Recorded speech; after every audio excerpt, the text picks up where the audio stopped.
You've probably seen these videos online. Today we are launching an investment project that is working right now if you see this video. Absolutely everyone can earn in it, everything. Every investor will receive a profit. I believe this is a historic moment for the entire country. And quantum computing algorithms analyze market trends, make strategic investment decisions. All fake. None of those people said those things.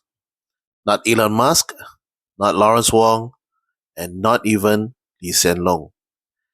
These clips were taken from TikTok, Instagram, and Facebook, and were used in deep fake investment scams.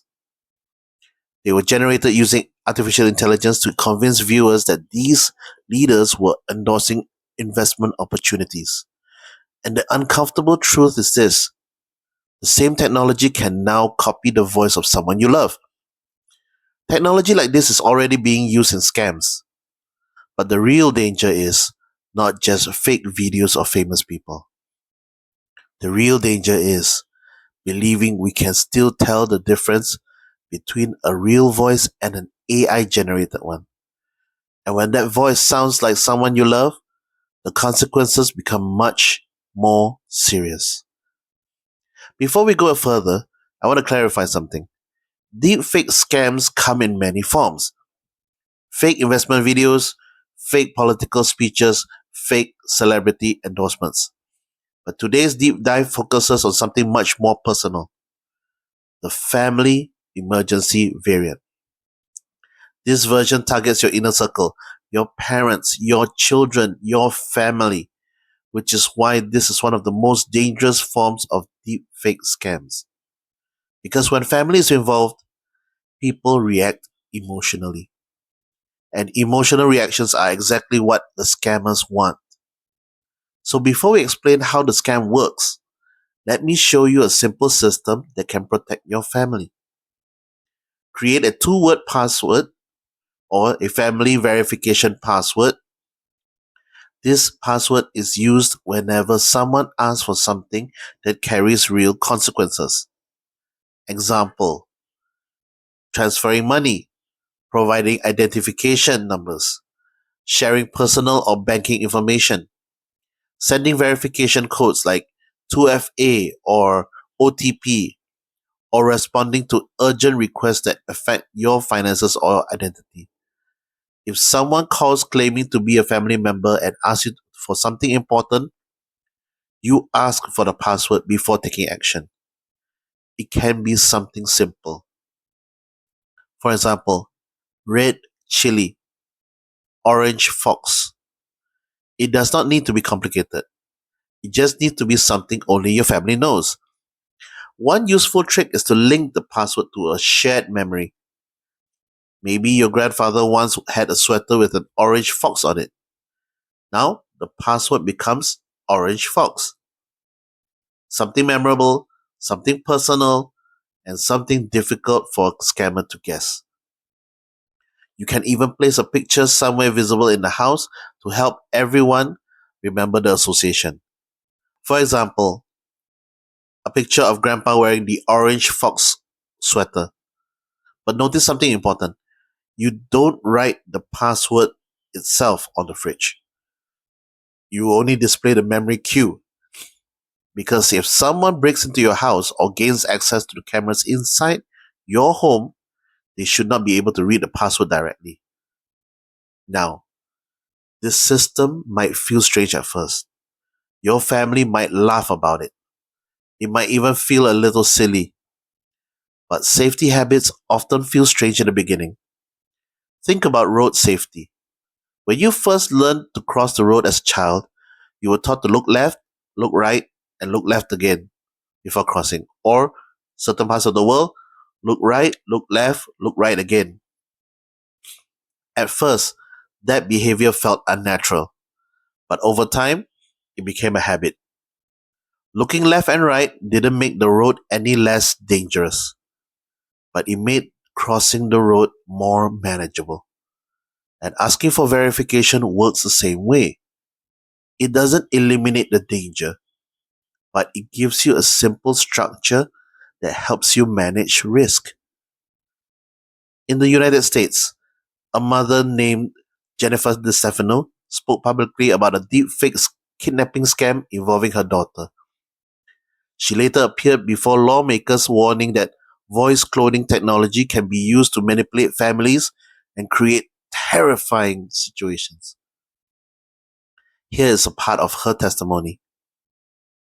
Mom, these bad men have me. Help me, help me, help me. Jennifer DeStefano recently told U.S. senators about a terrifying phone call she got from scammers using the voice of her 15-year-old daughter. This man gets on, very aggressive. Listen here, I have your daughter. And then that's when I went into panic mode. But her daughter was safe in bed. The call was an increasingly popular AI scam targeting people with the computer-generated voices of their loved ones. This man comes on the phone. He said, "You're going to give me $5,000. I heard our daughter on the phone. Like, it was unmistakably her.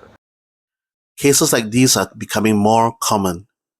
Different families, different situations, but the same method.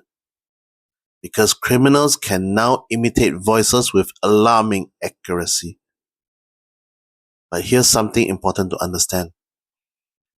Artificial intelligence did not invent this type of scam. The structure existed decades before AI, when modern telephones were already widely used in Japan. In Japan, there is a well-known scam called Ore Ore Sagi. It translates roughly to it's me scam. A scammer will call a parent, a grandparent, and simply say, it's me. The victim assumes it is their child. Then the scammer claims there is an emergency and asks for money. And because the victim believes they are helping a loved one, they send the money immediately. This scam still exists today. Artificial intelligence simply makes the impersonation easier, more convincing, and more effective. Instead of saying it's me, the scammer can now sound exactly like the person that they're pretending to be. The next clip shows cybersecurity expert Pete Nicoletti from Checkpoint Security demonstrating how a cloned voice can be used to trick a family member into revealing personal information. Let's watch. What you're about to hear is something I never said. Hey, this is Carter. I need your credit card number right now. I mean, that really sounded like me. It is you. It's cloned you. It's AI Carter. Pete Nicoletti is a cybersecurity expert at Checkpoint Technologies. He used common software to recreate my voice from old news reports he found. 10 minutes of it learning your voice, I can make it say anything. To test it out, we called my mother. Hey, I'm about to do an interview, but I have a quick question. The words on the screen are played in my voice. I need you to text me your driver's license number as soon as you can. This is how modern voice cloning works. Artificial intelligence. Artificial intelligence analyzes speech patterns, tone, accent, rhythm. Sometimes it only needs a few seconds of recorded audio. And today, many people already have recordings of their voices online. Social media videos, podcasts, interviews, voice messages, and in this case, my voice is also online. Once the voice is cloned, the scammer only needs to create the right situation. And that raises a question. What kind of situation would make someone act without thinking? And that situation usually follows a very predictable pattern. So far, you've seen a real victim, the technology that makes a scam possible, and how convincing deepfakes can be. But here's the important part. These scams are not random. They follow a pattern. First comes a surprise, an unexpected call. Then comes the familiar voice. The victim believes they recognize the person. Then comes the emergency story. An accident, a kidnapping, legal trouble. Then comes urgency. The victim is told they must act immediately. Then the scam reaches its last step. The victim sends money themselves. Not because they were hacked, but because they were convinced. This is what investigators often call a effected transfer. The scammer did not break into the system. The victim carried out the transactions themselves. This works because human beings react emotionally before they think logically. The sequence usually looks like this: surprise, recognition, trust, fear, urgency, and compliance. When a parent hears the voice of their child crying, trust activates first. When trust is activated, many people stop asking whether the situation could be a scam. Then fear and urgency take over. Thinking narrows, and the person reacts. That moment of panic is exactly what the scammer is trying to create. Trust is not the problem. Trust is how society functions. The real problem is trust without verification. Even when people know deepfakes exist, many still find them convincing. Here, Channel News Asia's Talking Point approaches 3 people on the street and asks them about their lifestyle and favorite food. But the recording is later turned into a deepfake video using their voice and likeness. Do you feel seeing yourself so easily manipulated, making you say things that you never actually said? It's kind of worrying. Usually I only read this in the news and all that, but this is the first time, oh my goodness, that's my own face and my voice. And the thing is, I made this clip just using 2 online websites. Wow. Sounds like me. you. It sounds like me, yeah. Seriously, it's really credible. Like, Okay. if this is the first time I'm watching this, Yeah. I may easily believe it. Yes. And are you worried now that you've seen this? Yes. I've never like paid any attention to all these like scams and like you said, deepfakes. Okay. But since you showed me how easy it is to do so, yeah, I'm really worried now. It's technology. I'm very worried. Yeah, I mean, if there's no technology to measure those things, whether it's real or fake, then it could really mislead people. Because the human brain naturally trusts familiar voices and faces, and scammers take advantage of that instinct. Now let us look at how the scam starts to fall apart when verification enters the picture. Here you will see CBS News reporter Carter Evans calling his mother and explaining that the earlier voice she heard was generated by AI. Even my own mother fell for the fake voice. I feel bad. I feel terrible we about just it. scanned my mom. Did you just get a call from me? Asking for my driver's license number? Yes. That was an AI-generated voice. Oh, God, Carter, that's scary. Is this the real you now? This is the real me now. You give me the code word, the family code word. That way I'll know it's you. She's got it. Oh, okay. That is what happens when the voice alone is no longer enough. The scammer may have the voice, but they do not have the password. And that is the point. Scammers can clone voices, but they cannot clone information they do not have. Even Pete Nicoletti agrees that having a family password is important and useful. To protect yourself, Nicoletti says every family should use a code word. And if you're still not sure, call the person back yourself. Finally, make your social media accounts private. With the family password, verification breaks the illusion. So what is the real lesson here? Artificial intelligence will continue improving. Voice cloning will become more realistic.